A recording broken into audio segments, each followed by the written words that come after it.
होती है। एक बच्चा अपने घर में बैठ के प्लास्टिक के झंडे बना रहा था और सोच रहा था कि मैं एक एक रुपए में झंडा बेचूंगा इसको, और शाम तक मैं 100 झंडे अगर बेच लूं तो 100 रुपए मिल जाएंगे मुझे। दोपहर तक उसने झंडे वंडे बनाए, अपने बाहर गया, बारिश हो रही थी तो उसने प्लास्टिक के बैग में झंडे अपने संभाल लिए ताकि झंडा खराब ना हो जाए। ट्रैफिक लाइट पे खड़ा था, जैसे गाड़ी रुकती थी वहां पे दरवाजा खटखटाता था और लोग शीशा खोल के तो कहता था साहब झंडे खरीद लीजिए, एक एक रुपए का एक झंडा। शाम हो गई, सिर्फ 5 झंडे बिके उसके। तो सोचने लगा कि सिर्फ 5 झंडे बिके हैं, 5 रुपए में कैसे काम चलेगा इस।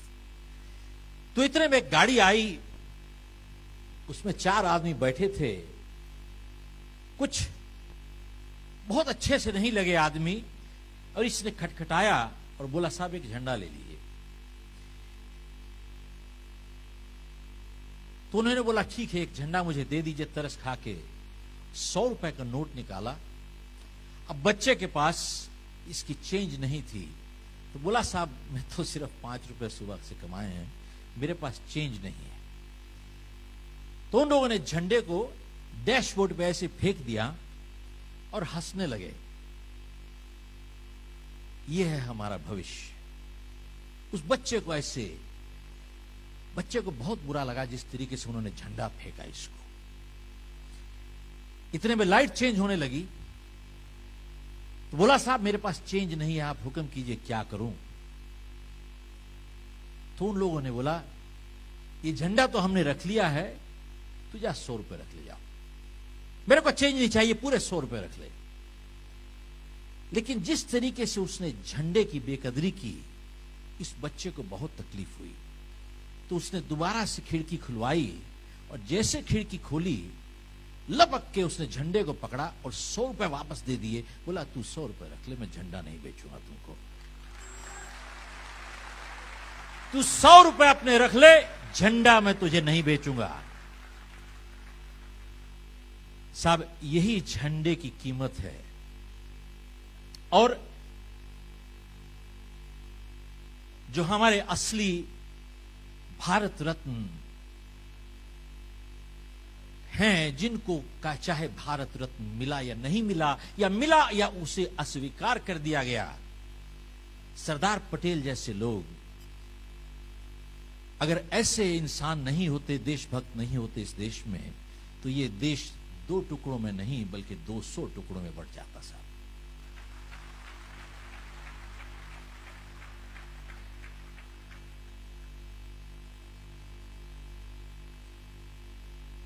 अब त्रिपाठी जी से इतनी प्रेरणा मिली है कि जवाब सवाल शुरू किए जाएं। एक बारी एक मास्टर जी स्कूल में गए, तो उन्होंने बच्चों को बोला कि बेटा तुम लोगों का मैं हिस्ट्री का टेस्ट लूंगा। तो बोले साहब लीजिए। तो बोले शिमला हिमाचल में है, डलहौजी कहां है।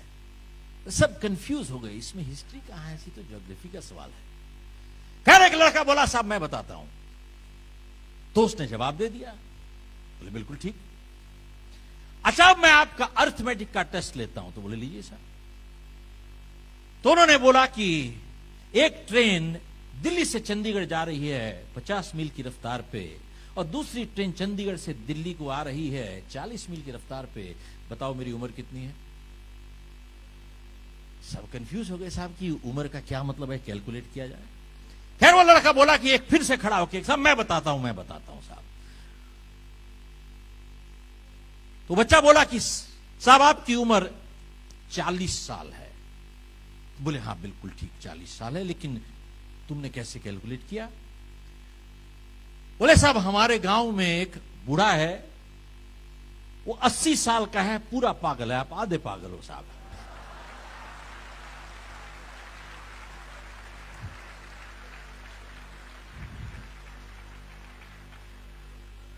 सफलता का मतलब क्या होता है।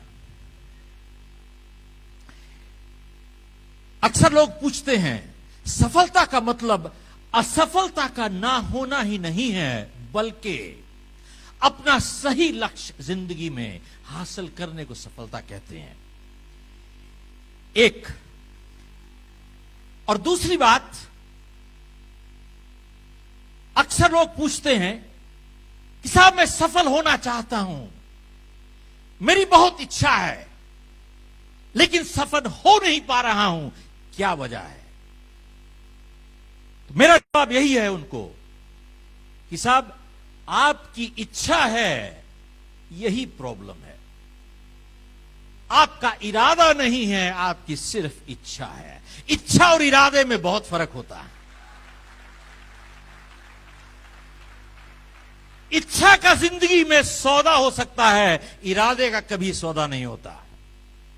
और दूसरी बात, जिंदगी में जब भी दबाव पड़ता है, इच्छा कमजोर हो जाती है, इरादा और मजबूत हो जाता है। साहब का वर्ल्ड रिकॉर्ड 7 फुट 4 इंच था। पोल वॉल्ट नहीं, हाई जंप। एक इंसान 7 फुट 4 इंच का डंडा कैसे पार कर सकता है? साहब 4 फुट 7 इंच मुश्किल है। तो किसी ने चैंपियन से पूछा कि आप 7 फुट 4 इंच का डंडा कैसे पार कर देते हो? तो उन्होंने जवाब दिया, मैं अपने कलेजे को डंडे के ऊपर फेंकता हूं, जिस्म अपने आप चला आता है। साहब मैं अपने दिल को डंडे के ऊपर फेंकता हूं, जिस्म अपने आप चला आता है। अगर दिल से नहीं किया गया काम हो, बेकार है।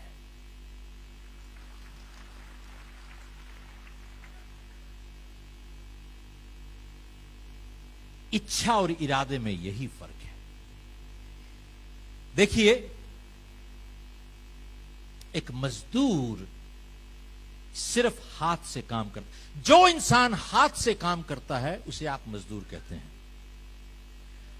और जो इंसान हाथ से और दिमाग से काम करता है उसे आप कारीगर कहते हैं।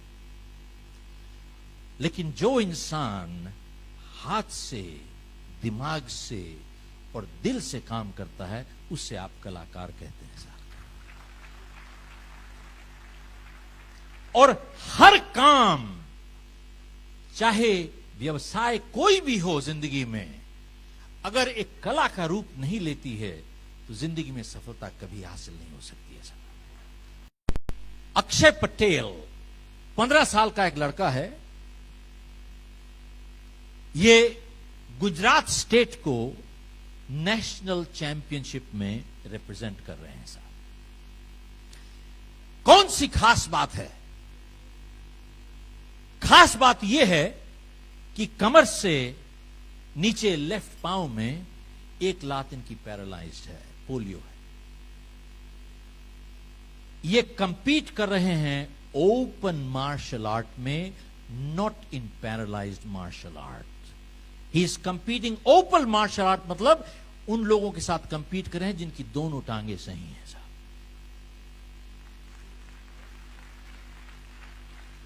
तो किसी ने इनसे पूछा कि आप उनसे कैसे मुकाबला कर रहे हो, and he is champion in Gujarat already, आप कैसे मुकाबला कर रहे हो? तो उन्होंने जवाब दिया कि जब मैंने शुरुआत की बहुत मुश्किल थी, लेकिन क्योंकि मुझे पोलियो है, मैं अपनी टांग को 90 डिग्री उठा के ऐसे घुमा के लगा सकता हूं, जो कि जिनकी दोनों टांगे सही हैं वो 90 डिग्री तक पांव उठा के लगा नहीं सकते दूसरे को। साहब उन्होंने क्या किया?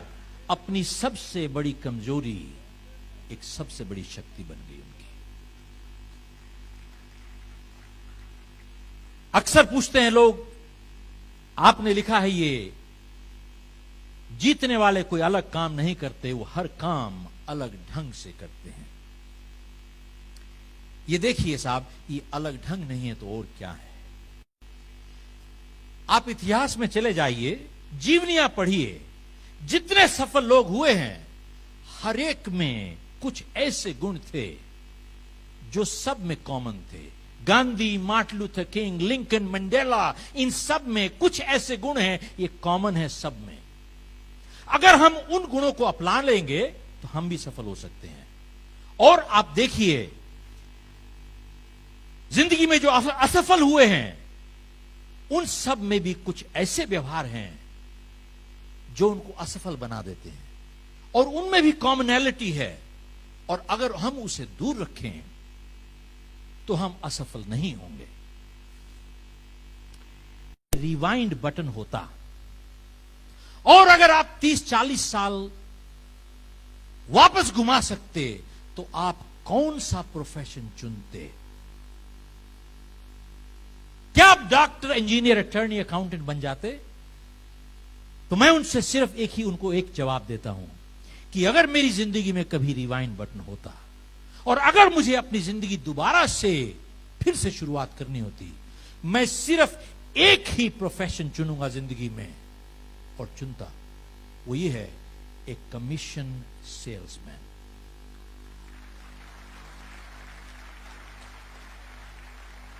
A commission salesman, no salary,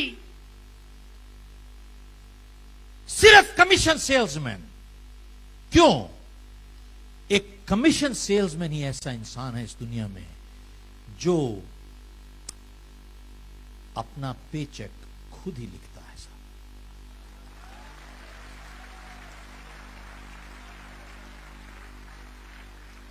बेटा, लक्ष्मी पूजन का मतलब 4 चीज होता है जिंदगी में। यही 4 चीज कर लोगे जिंदगी में तो लक्ष्मी पूजन आपकी पूरी हो गई। पहली चीज, इच्छा भगवान की, मेहनत इंसान की। एक बहुत पुरानी कहावत है, एक पंडित जी जा रहे थे तो उन्होंने किसान को देखा, बहुत सुंदर खेत था, तो जा नहीं पाए। उन्होंने बोला कि मैं इसको जरूर शाबाशी तो दूंगा कि ऊपर वाले ने तुझे बहुत अच्छा खेत दिया है।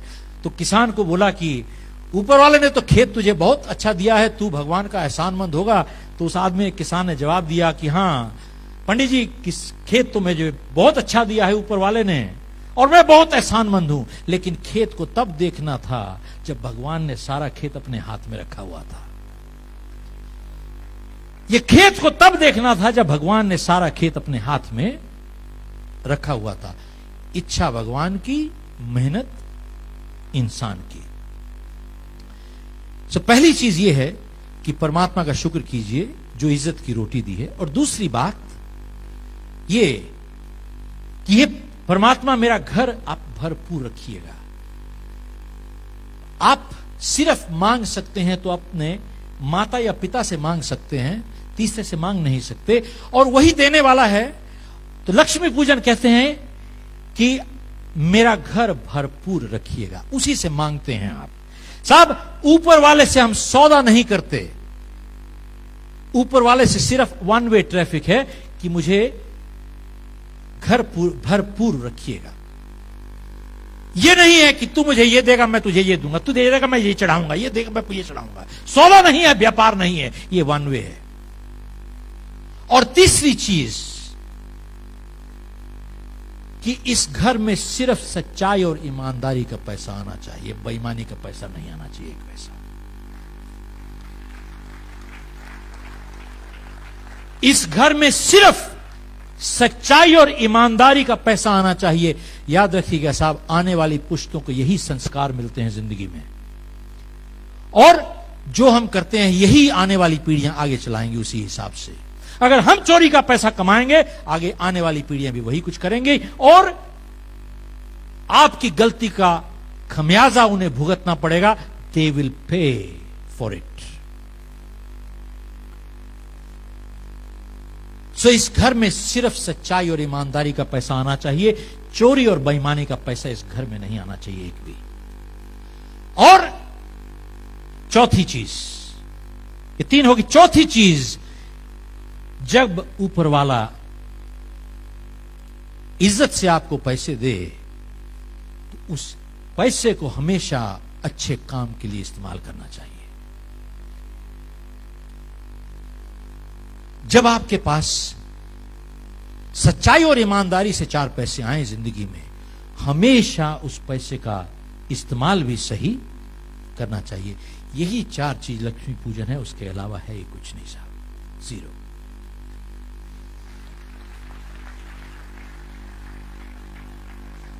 साहब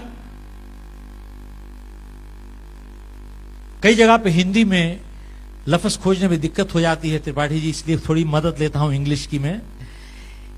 ये जो law of sowing and reaping है, इसे हिंदी में कह दीजिए, करे बुराई चाहे भलाई ऐसा कैसे होए, बीज बोए बबूल के तो आम कहां से होए। साहब इसी को आप अंग्रेजी में बोल दीजिए, आप कंसल्टेंट बन जाते हैं साहब, और थोड़ा एक्सेंट से बोल दीजिए, अमेरिका रिटर्न कंसल्टेंट बन जाते हैं साहब। इन्होंने कितनी अच्छी बात कही, खुद ही को कर बुलंद इतना की तकदीर लिखने से पहले खुदा बंदे से पूछे बता तेरी। चारों वेद में बात लिखी है, दो ही दुख दीने दुख हो या और सुख दीने, बाकी कुछ नहीं, पन्ने भरे हुए हैं साहब, जीरो। चारों वेद में बात लिखी है, दो ही दुख दीने दुख हो या और सुख दीने सुख होई, बाकी सब पन्ने भरे हुए हैं साहब, कुछ भी नहीं है साहब। गुरु नानक ने यही सिक्खी 3 असूल पे बनाई, नाम जप, किरत कर, वन छक। नाम जप ऊपर वाले का शुक्र, परमात्मा का। नाम जप, किरत कर, किरत मीन्स मेहनत करके रोटी कमाओ, मेहनत करके। साहब आप देखेंगे कभी बाय एंड लार्ज आप देखेंगे सरदार मेहनत करके खाता है साहब।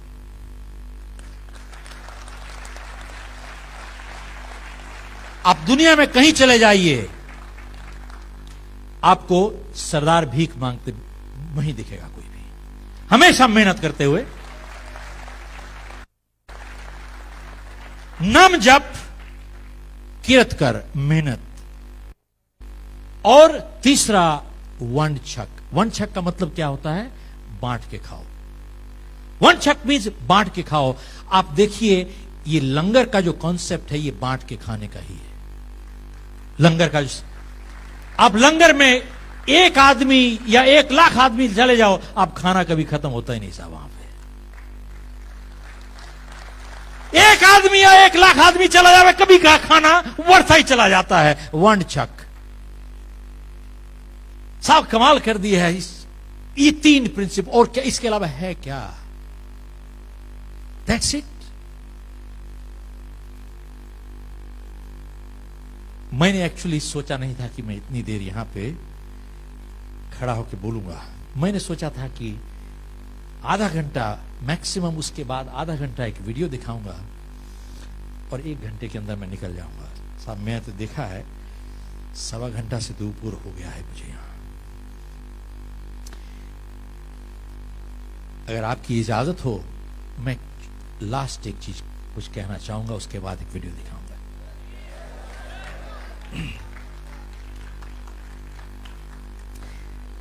साहब देखिए जिंदगी में हम लोग गलत उसूल कैसे सिखाते हैं अपने दफ्तरों में, अपने परिवारों में। मैं इकरार करता हूं कि साहब मैंने बहुत गलतियां की हैं जिंदगी में।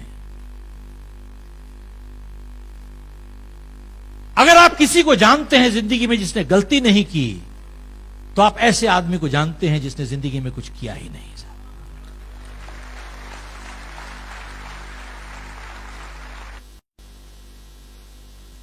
दोस्तों आप देखना चाहूंगा वो सब दोस्त जो 50 साइकिल्स अबव हैं और 100 साइकिल्स बिलो हैं, अपनी जगह पे खड़े होंगे sir. Yes, 50 cycles above and 100 cycles below. Yes, happy welcome on the stage. दौड़ के दोस्तों आ जाइए और इस लम्हे को कैद कर लीजिए।